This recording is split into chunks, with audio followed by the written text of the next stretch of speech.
12:08 മുമ്പ് വേണമെങ്കിൽ അത് നിവേദിക്കാം. അതായത് നിവേദിക്കാൻ 11:45 മേൽ 12:08 വേണമെങ്കിൽ നിവേദിക്കാം. അത് മുഹൂർത്തമാണ്.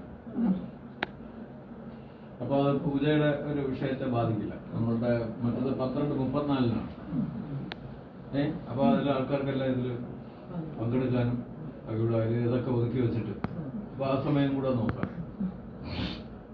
നിവേദ്യം നേരത്തെ കഴിയും. നിവേദ്യം കഴിയും.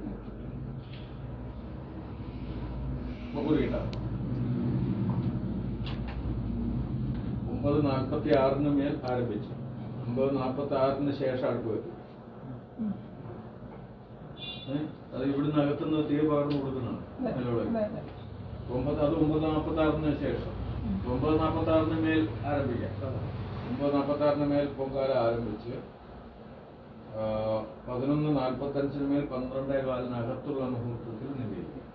അതെയാവും 9:45, 10:45, 11:45 2 മണിക്കൂർ 2.25 മണിക്കൂറോളം. അതെയോ?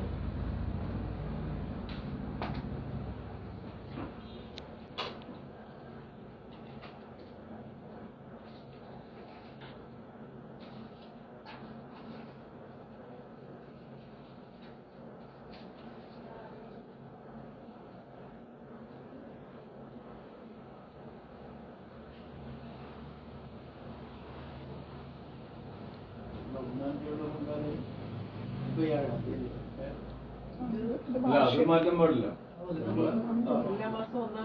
അതുപോലെ ചെയ്യണം. ഇത് ഉത്സവത്തോടനുബന്ധിച്ചുള്ള വിശേഷാൽ പൊങ്കാല. കഴിഞ്ഞ പ്രാവശ്യം അങ്ങനെ ഇല്ലായിരുന്നു. വിശേഷാൽ പൊങ്കാല ഇല്ലായിരുന്നു. ഞാൻ വന്നതല്ലേ, അന്നില്ലായിരുന്നു. ഒരുപാട് പേര് ചോദിച്ചു അന്ന് പൊങ്കാലയ്ക്ക്.